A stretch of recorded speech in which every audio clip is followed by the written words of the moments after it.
Hello good evening everyone. मैं doctor Swati Sharma English सूत्रा में आप सभी का स्वागत करती हूँ। कैसे हैं आप सभी?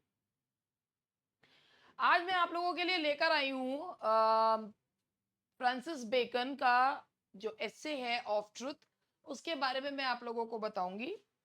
और आप लोगों को ऑफ ट्रुथ के एस्से के साथ ही मैं उस पे बेस्ड एमसीक्यूज भी आप लोगों को करवाऊंगी। लेट मी चेक, आपको मेरी आवाज़ ठीक से आ रही है नहीं आ रही है? करी तो थी मैंने आवाज़ ठीक, देखो फिर कम हो गई। अब ठीक है, नाउ इट्स बेटर। तो भाई आप लोगों को यूपीएलटी जीआईसी के लिए फ्रांसिस बेकन, वैसे जीआईसी में तो फ्रांसिस बेकन नहीं है लेकिन एलटी में तो है ही। तो मैं आपको ऑफ ट्रूथ के बारे में बताना चाहूंगी। आप लोगों ने फ्रांसिस बेकन का नाम जो है वो जरूर सुना होगा। अब अगर हम उनके एक एसे है दैट इज ऑफ ट्रूथ, तो उसके बारे में मैं आप लोगों को बताऊंगी।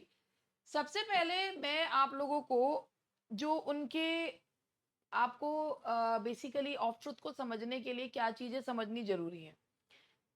फ्रांसिस बेकन जो है वो लिखा, उन्होंने 16 सेंचुरी के राइटर थे।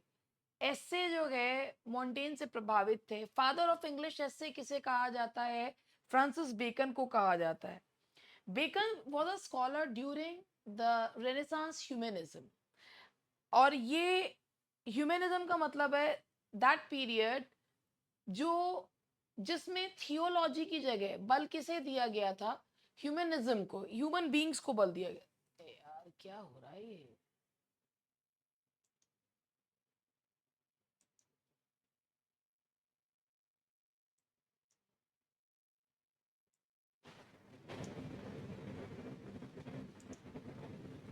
जिसमें जो बल दिया गया था ह्यूमन बीइंग्स को, इंडिविजुअलिटी पे जो है बल दिया गया था। तो ये जो इसमें he was a scholar during renaissance movement. और रेनेसांस के दौरान जो है वो उन्होंने जो अ, जिस चीज पे उन्होंने ध्यान दिया सबसे ज्यादा वो था ह्यूमनिज्म। ह्यूमन बीइंग्स पे जो है सबसे ज्यादा ध्यान दिया। तो अब हम अगर बात करें तो ये एस्से जो है ये जो एस्से है ये किस चीज पे ध्यान देता है? ये रीजन पर, इसके अलावा ऑब्जर्वेशन, वैल्यू ऑफ ट्रुथ, ये सब कुछ हमें रेनेसांस में देखने को मिलता है।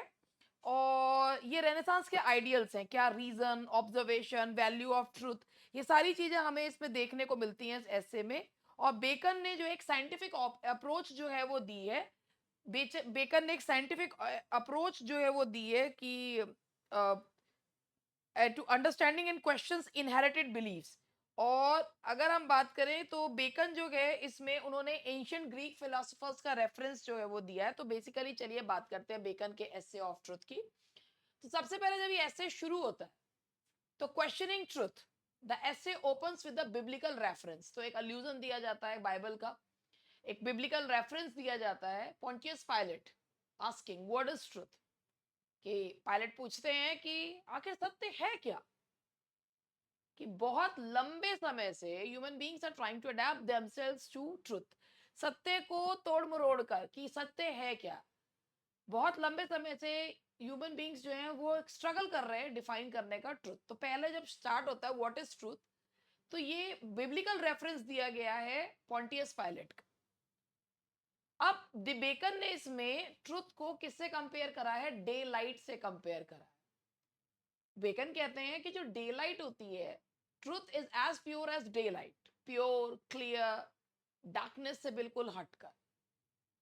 और जो झूठ होता है ना उसको कंपेयर किया उन्होंने कैंडल से, जो कि या डायमंड की चमक से। उन्होंने ट्रुथ को कंपेयर किया है मोती से। और उसको कंपेयर करा है झूठ को डायमंड से, जो जब आर्टिफिशियल लाइट पड़ती है तो चमकता है।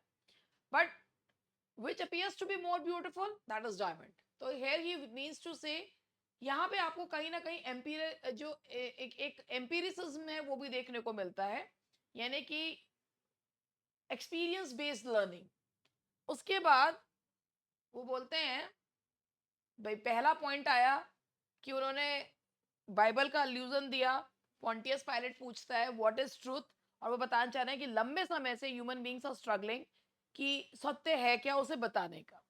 दूसरी चीज उन्होंने ट्रुथ को कंपेयर किया किससे, ट्रुथ को उन्होंने कंपेयर करा है डे लाइट से और मोती से, और झूठ को कंपेयर करा है उन्होंने कैंडल लाइट से।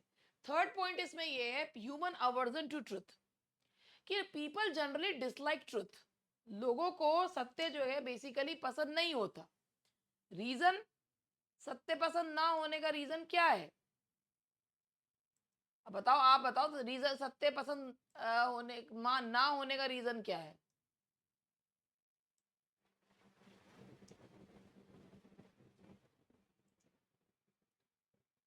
सत्य पसंद ना होने का रीजन जो है वो ये है क्योंकि it is difficult to find require it is difficult to find requires effort and patience। भाई बात ये है, झूठ बहुत लुभावना होता है, बहुत सुंदर होता है, और जो सच होता है ना, एक तो उसे ढूंढना बहुत मुश्किल है, दूसरा उसको ढूंढने में एफर्ट बहुत डालना पड़ता है, बहुत पेशेंस रखना पड़ता है।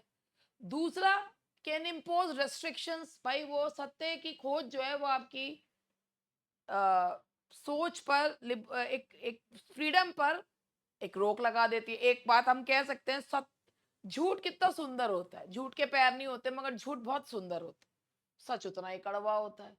अब आप मुझे बताओ ना, अपने ऊपर लेके देखो, जो चीज सुंदर है लोग पीपल इंक्लाइन टूवर्ड्स इट, काहे को जो है एक कुरूप चीज के पीछे भागेंगे, तो इंसान सच से बचता है। और बिल्कुल सही बात है कि इंसान सच से बचता है। आज मेरे माइक में हो रही है गड़बड़, मेरा माइक जो है ना बार बार अपने आप आवाज कम कर रहा है, क्या करूं मैं इसका माइक की आवाज बढ़ाती हूँ, ये फिर थोड़ी देर में कम हो जाता है, भगवान जाने क्या रीजन हो रहा है। कभी आवाज तेज लग रही होगी, कभी कम लग रही होगी, ये हो रहा है, पता नहीं ऐसा क्यों हो रहा है। खैर, थोड़ी देर में फिर कम हो जाएगी। Human aversion to truth. अब आगे बढ़ते हैं, the corrupt love for lies. Many humans have a natural but corrupt inclination towards falsehood. कि बहुत सारे लोगों को ना, मतलब एक एक have a natural but corrupt inclination towards falsehood, कि बहुत सारे जो लोग हैं ऐसे ही झूठ पसंद है उन्हें, क्योंकि झूठ बहुत आसान होता है मानना। सच जो होता है ना, हमेशा सत्य को प्रूव करना पड़ता है, झूठ को प्रूव नहीं करना पड़ता। तो ये है कि ये मेन पॉइंट है, the truth corrupt love for lies, we have to prove truth. झूठ को साबित करने की जरूरत ही नहीं पड़ती, लोग झूठ यूं ही मान लेते हैं और सत्य नहीं मानते।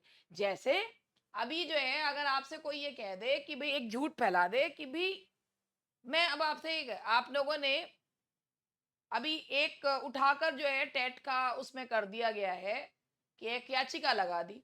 अब लोगों ने उस पर चीजें बनानी शुरू कर दी कि भाई जो है याचिका जो है लगी हुई है और ये है और वो है, टेट लागू हो जाएगा। अब लोगों ने, भाई देखो ऐसा है, पहली बात तो जो ये एलटी में टेट वगैरह का आ रहा है, तो 9th 10th के लिए वो जूनियर वाला नहीं है, तो लोग किस बात पे यकीन कर लेंगे? हाँ, ये चीज अभी कुछ भी फैला दो। मुझे याद है 2021 का जब पेपर होने वाला था, तो बहुत लोगों ने एक झूठ फैला दिया था कि यूपी टीजीटी में भी जो है वो जीएस के क्वेश्चंस आएंगे, जबकि यूपी टीजीटी में तो कभी जीएस के क्वेश्चन थे ही नहीं। और लोग हम मेरे से भी पूछते थे, जब मैंने कहा भाई अभी तक तो ये कोई ऐसा प्रावधान है ही नहीं, तो लोग कहते थे कि नहीं भाई, इस फला व्यक्ति ने कहा, इसने कहा, उसने कहा है। और एक व्यक्ति तो जो है वो पता नहीं कितनी डेट्स दे दी थी उसने, जब फॉर्म आया ही था 22 में। पीपल फॉल फॉर इट, क्योंकि झूठ बहुत लुभावना होता है, बहुत सुंदर होता है झूठ।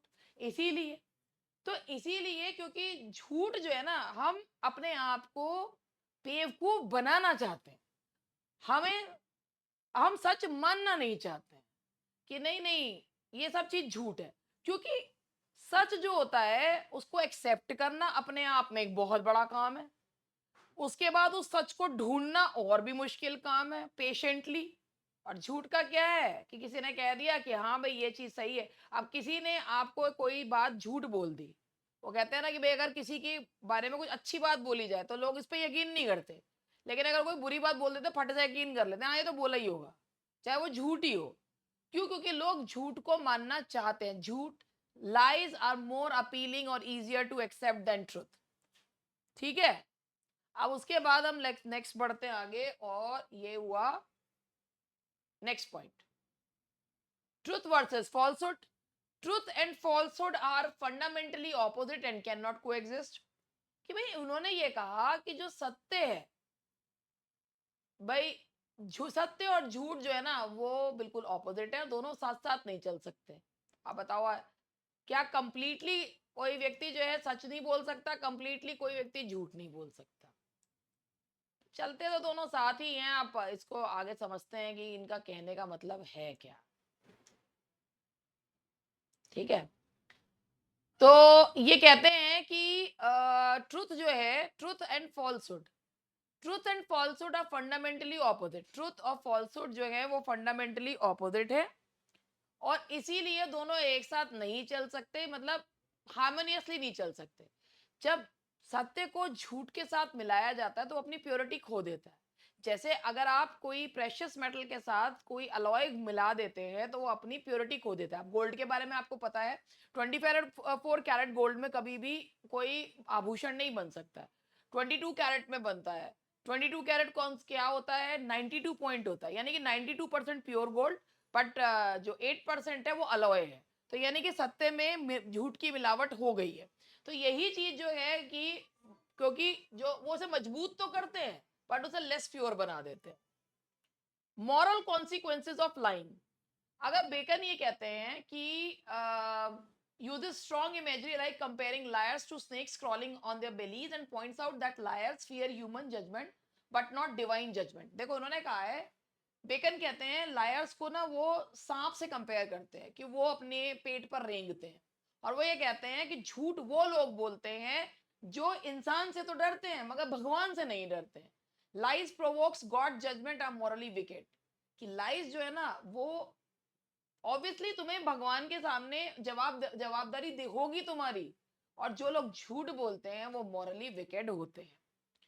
ट्रुथ ब्रिंग्स फ्रीडम, आप एक बार सच बोल दो, अगर आप सच को फॉलो करते हैं, आप एक बार सच बोल दो तो वो एक सबसे अच्छा जो है highest good for human nature, क्योंकि इससे आप मुक्त हो जाते हैं। ऑब्वियसली आप झूठ बोल पे झूठ पकाए जा रहे हैं, पकाए जा रहे हैं, झूठ पकाए जा रहे हैं, तो you are carrying a load on your back.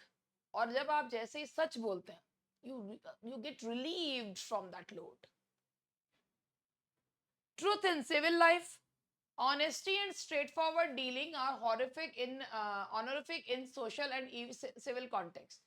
Honesty and straightforward dealing are honorific and social and evil, while deception debases human nature। वो कहते हैं कि भाई जो सोशल एंड सिविल कॉन्टेक्स्ट है उसमें सबसे ज्यादा जो मायने रखता है वो ऑनेस्टी और स्ट्रेट फॉरवर्ड कैंडिडनेस, जबकि जो झूठ होता है ना वो इंसान की नेचर को डिबेस करता है।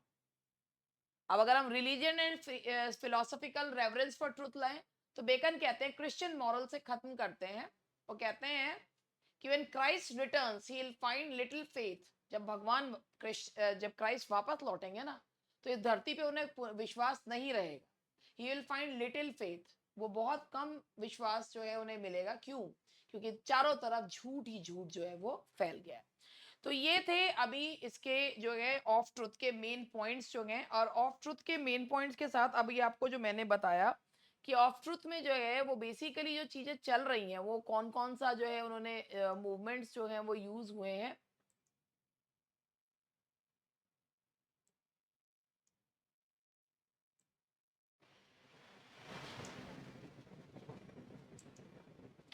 वो मूवमेंट्स जो यूज हुए हैं वो मैं आप लोगों को बताती थी। मैंने बताया था कि इसमें रेनेसांस ह्यूमनिज्म है, रेनेसांस ह्यूमनिज्म के साथ इसमें साइंटिफिक रेशनलिज्म है। बेकन ने जो है इसमें एम्पिरिसिज्म और साइंटिफिक रेशनलिज्म को मिक्स करा है, उन्होंने ट्रुथ को रीजन से कनेक्ट करा है।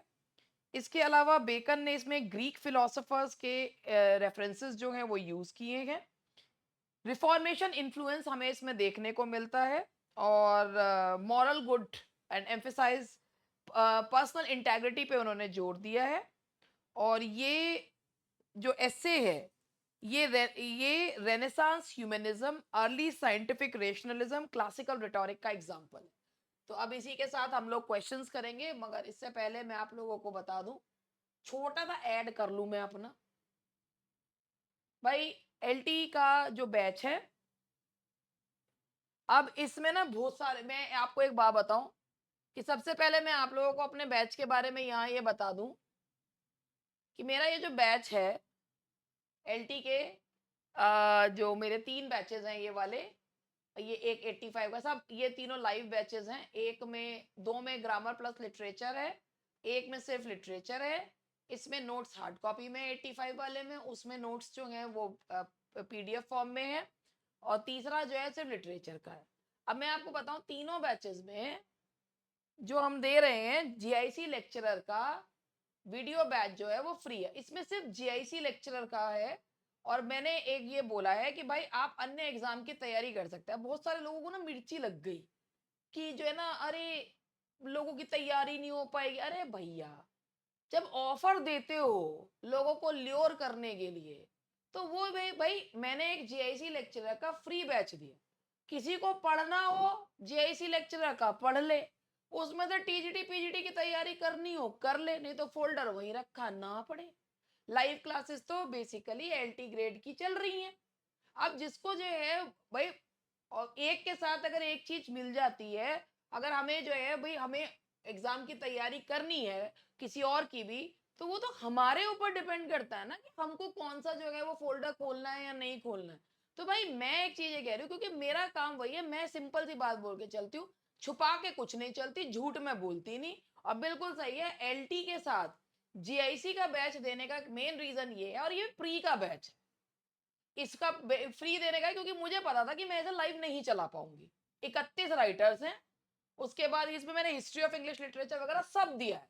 जिसे देखना हो पहले वो कंटेंट देखें, सब चीज देखें। तो वो उसमें इसलिए दिया है ये कि भाई आप अगर जीआईसी की तैयारी कर रहे हो, बहुत सारे लोग हैं जो एलटी के साथ जीआईसी की तैयारी करना चाहते हैं, एक स्टैंडर्ड मटेरियल चाहते हैं, तो वो आपको इसमें मिल जाएगा। और आप इसकी तैयारी अच्छे, आपको इसके नोट्स लेकिन पीडीएफ और प्रिंटेबल फॉर्म है, बाकी ये वाले नोट्स जो हैं वो आपके घर पे बुक फॉर्म में जाते हैं। तो बात ये है कि अगर आपको तैयारी करनी है, अच्छी तैयारी करनी है, तो आप जो है वो इस बैच को देख सकते हो। नहीं, अगर आप सिर्फ एलटी पढ़ना चाहते हो तो आप एलटी पढ़ लो। काहे को कंफ्यूज होना, सिंपल सी बात है। वही वाली बात है कि भाई कई बार कुछ चीजें ऐसी हो जाती हैं कि कुछ नहीं हो तो भी लड़ लो भैया, बात वो वाली हो जाती है। मैं तो एक, अगर दोनों फॉर्म भरे हुए हैं और तैयारी कर, भाई मेरे इसमें तो बहुत सारे स्टूडेंट्स ऐसे भी हैं जिन्होंने एमए कर ही नहीं रखा, तो उनके लिए तो ये बेकार ही है। अब वो सोचे हमें इसको हटाकर वो कर दो, अरे भाई ये फ्री की चीज दी है, यूज करनी हो करो, नहीं करनी मत करो।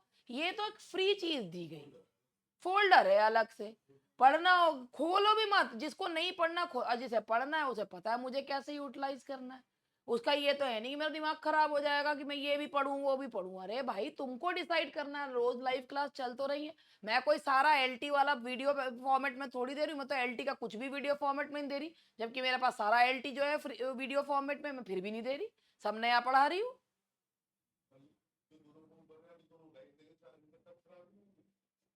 और खिसियानी बिल्ली खंबा नोचे वाला काम, अब किसी ना किसी तरीके से पिन चुभोने वाला काम करना है। फालतू की चीजें मैं बोलती नहीं हूँ और करती नहीं हूँ, लेकिन इस समय मुझे मजबूर हो जाना पड़ता है कभी कभी। तो मैं आप लोगों से सिर्फ एक चीज ये कहूंगी कि भाई जो लोग जो हैं हमारे बैच का, एलटी का बैच है या लेना चाहते हैं, देखो हर व्यक्ति को, अब कितने लोग मुझसे ये कहते हैं कि हम केवल आपके यूट्यूब के लेक्चर्स देखकर हमने ये जो है वही एग्जाम निकाल लिया, वो एग्जाम निकाल लिया। तो भाई ये भी हमारे लिए कॉम्प्लीमेंट होता है। कई बार ऐसा भी होता है जो हमसे महीनों सालों पढ़ते हैं, वो कोई एग्जाम नहीं निकाल पाते हैं। तो भाई दोनों ही तरीके की चीजें हमें फेस करनी पड़ती है उसमें। लेकिन बात ये होती है, that depends on a student, कि आप किसी भी चीज को, आपको अगर सब कुछ मिल रहा है, आप यूटिलाइज कैसे करते हो, ये सबसे बड़ी चीज होती है। यहाँ आपको, मेरे यहाँ पर मैं आपको एक एक चीज प्रोवाइड करती हूँ, इट्स अप टू यू आप उसे यूज कैसे करते हो। तो ये चीज अब कई लोग ये पूछते हैं कि भाई आपका जो है सक्सेस रेट क्या है?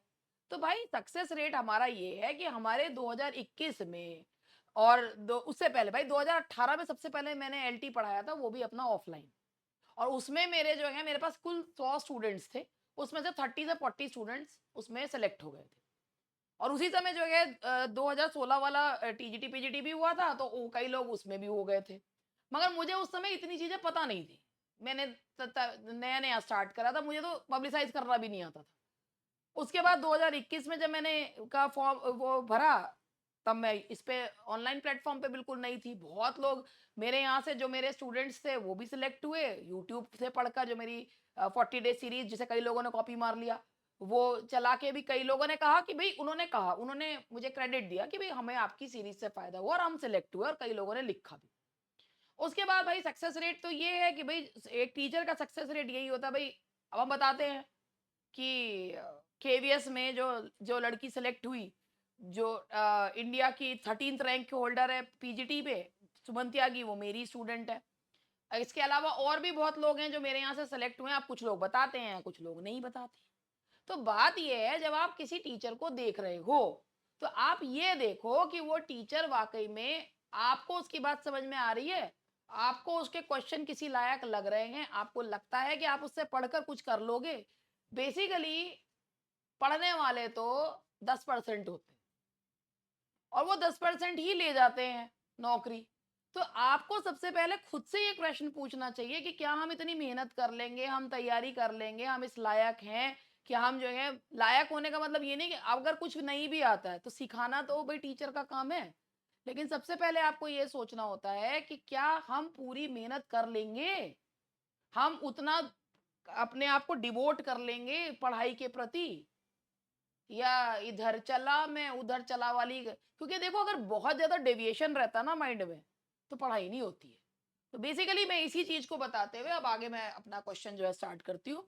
विच literary movement is Francis Bacon of truth most closely associated with? अब अगर इस तरीके का क्वेश्चन आता है तो आपको ये पता होना चाहिए कि ऑफ ट्रूथ बेकन ने लिखा है। बेकन कौन से एरा को बिलोंग करते थे? 16th सेंचुरी को बिलोंग करते थे, यानी कि जब रेनेसांस इंग्लैंड में जो उसमें फल फूल रहा था। तो विच लिटरेरी मूवमेंट, तो वो कौन से उसको बिलोंग करते हैं? That is Elizabethan renaissance. अगर आप कोई भी राइटर पढ़ रहे हैं तो बेसिकली यू मस्ट नो कि वो कौन से सेंचुरी को बिलोंग करते हैं और उस सेंचुरी में कौन कौन से मूवमेंट्स चल रहे थे, क्योंकि this type of questions can be asked.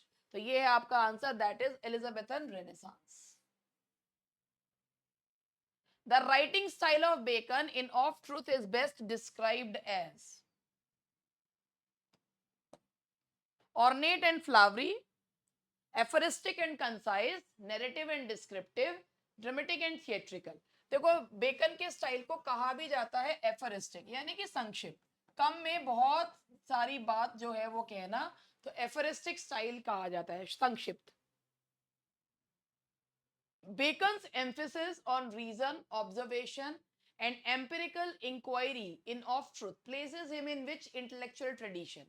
आप क्वेश्चन को पहले समझिए, हमेशा क्वेश्चन को पहले पढ़ना चाहिए कि उन्होंने ही emphasized on तर्क, ऑब्जर्वेशन एंड एम्पिरिकल। एम्पिरिकल का मतलब होता है learning through experience. Existentialism, empiricism, romantic idealism या गोथिक लिटरेचर। तो अब ये है empiricism and scientific rationalism. Empiricism and scientific rationalism.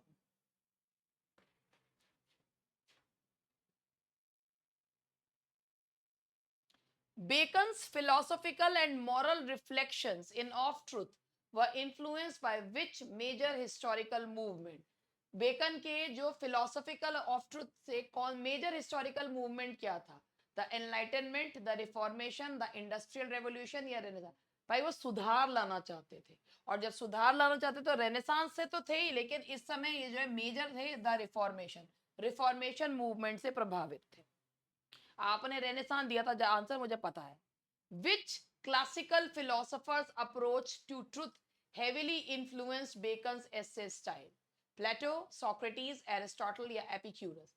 कौन से क्लासिकल फिलोसोफर की अप्रोच जो है ट्रुथ मतलब हेवीली इन्फ्लुएंस्ड है? And that is Plato. The answer is Plato.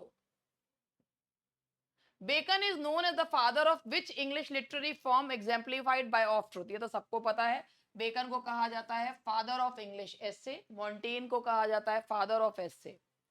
And last question, beckons essay of truth reflects which characteristic of Renaissance humanism? Focus on faith and superstition, emphasis on human reason, emphasis on medieval scholasticism, emphasis on emotion। तो ये है reason and knowledge. Question फिर देख लीजिए, bacon का जो एसे है of truth, वो रेनेसांस ह्यूमनिज्म का क्या क्या फीचर बताता है? तो भाई तर्क और ज्ञान पर बल देना। The answer is B.